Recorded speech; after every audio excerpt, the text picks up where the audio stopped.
Hi. Hi, so we got it. What do we get? We got the...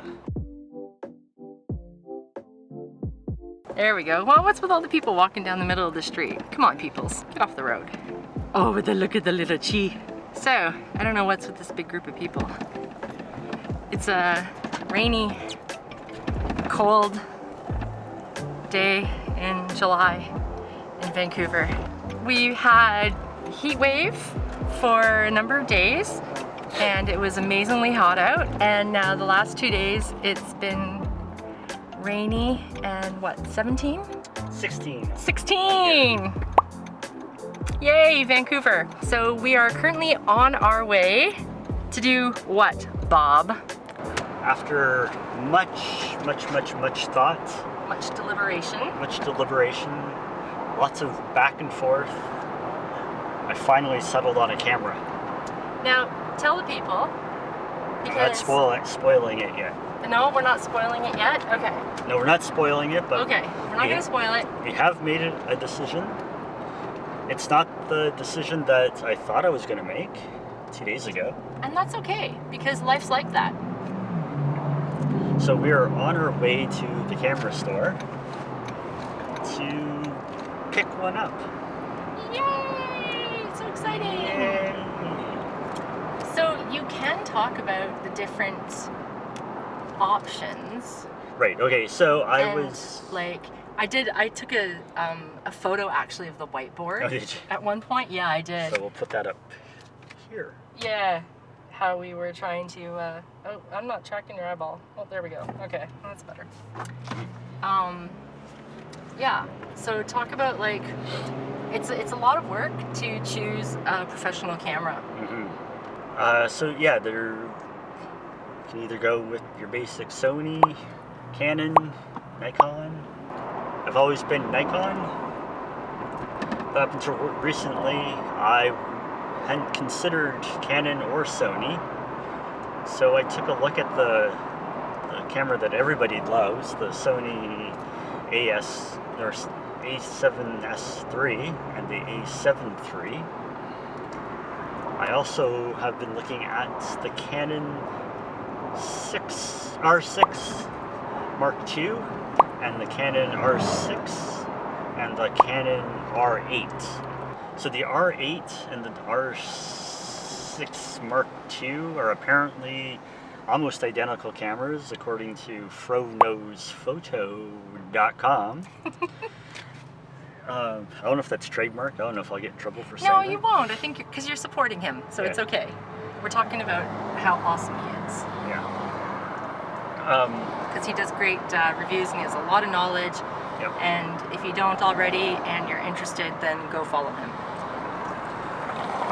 So yeah, he says, and I watched the video, saw the specs, and they're pretty much the same camera, a few minor differences, but like $1,000 difference in price, almost. And the major difference is? A lot of it's the video. Video. Yeah, compared to the Canon R6 Mark I, the first one, the original one. Yeah. So I was looking at that, because this camera is primarily going to be stills. So we don't need the R6 Mark II. Right. I'm upgrading from my Nikon D700. I'm gonna show Rest in peace. Rest in peace.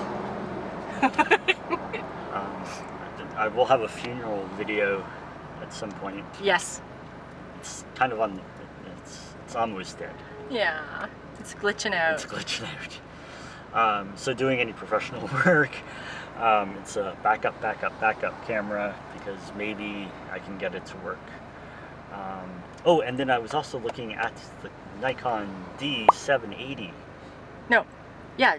D780, yeah. Which is the non-mirrorless. It is a DSLR, one of the final DSLRs that Nikon is going to be making.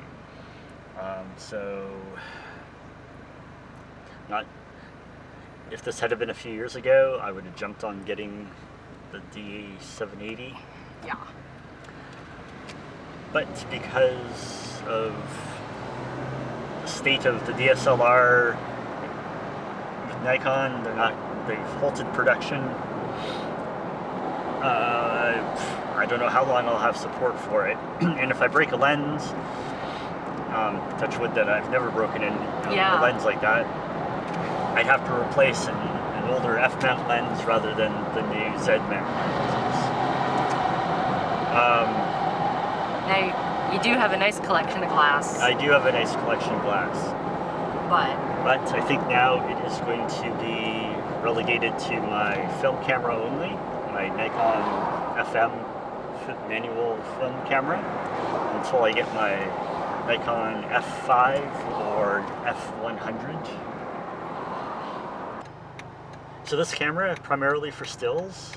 If I was to buy a dedicated video camera, well, we bought the Z30 for dedicated video, but if we were doing higher end video, and maybe at some point we will, I would get the Sony FX3.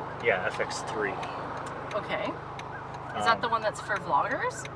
No, that one's for, it's a cine cam, so it's actually rated that you could film stuff and put it on Netflix. Oh my god. It's broadcast quality. Really? That's so cool. And it's modular, and it's got a fan for heat distribution, and it shoots S-Log, and like it's a high-end pro camera. Okay, cool. But not a super high-end price. I think it's only like $4,600 or $4,900 Canadian. Wow. Compared to like $10,000 cameras that you could buy before, that you had to buy before. So it's an affordable body. So eventually, maybe by then it'll be something else, but if I was to go today, that's what I would buy. If I was on a budget, I would buy the FX30, which is the identical camera except crop sensor. Okay. The FX3 is a full frame sensor. Yeah, so we're at the mall where the camera store is. We're gonna go get a new camera. Go get a new camera. Woohoo! We told our kid before we left. She's like, "Oh my god, Dad, really? Another new camera?" I said, next thing I'm buying more Jeeps. Could you have a guitar collection, Mm-hmm. a camera collection? Yep. Now you just need more Jeeps. Yep. I mean, we have 3 already. We have 3 already, and I've owned, what, 3 before this? 2. 2 before this.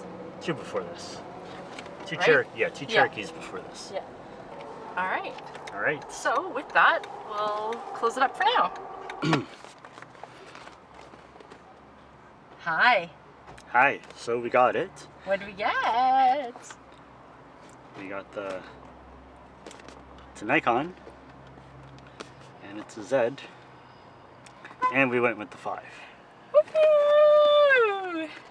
Congratulations! Probably wondering why I went with the 5 and not the 6.2. I was looking at the 6.2, mostly video.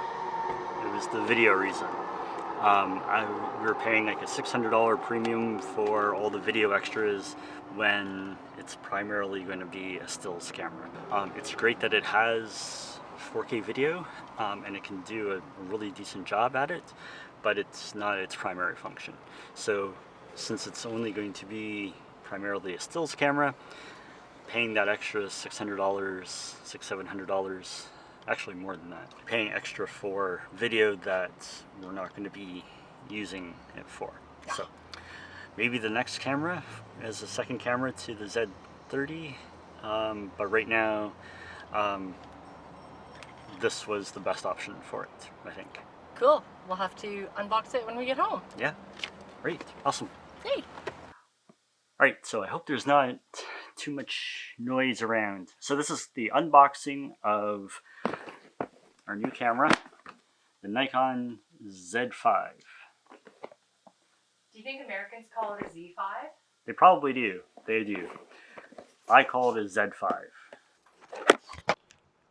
Z5, we got the User manual. Canada, we get a French one. Battery charger, the USB cable, power for the battery charger, strap, and this is what we've all been waiting for. And da-da-da-da.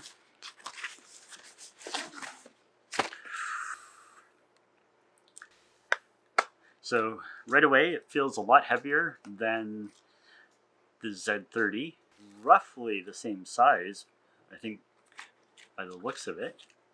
Familiar Nikon controls. No flash though. No pop-up flash anymore. That's okay. I hardly ever used it anyways. Yeah. So I got my Z lens 40mm f2. Let's put it on and try her out.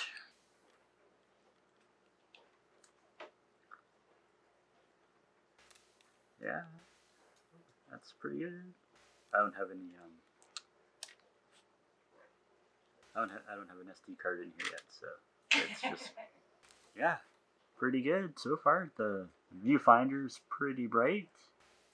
Of course I have to do all the settings and everything for it, but I was worried that it was going to be too light, but it's a good weight. Well, there you have it. I'll give a review after a little while. I will be getting the Nikon Z 85mm f1.8 at some point, because unfortunately I can't use my Nikon 85mm 1.8D lens with this. Well, I can use it, but I can't get with the autofocus. I don't have autofocus for it, so I'm gonna have to buy another lens. But that's okay, it was all planned. It's not something I just realized that, oh no, I can't use my lens. So if you like the video, thumbs up, like, subscribe, it helps our channel up. We have a podcast, Science versus Conspiracy over Coffee. We'll put a link in the description, or head over to wherever you get your podcasts from and have a listen. Search up Science versus Conspiracy over Coffee. We talked about ghosts last week, so it's pretty cool.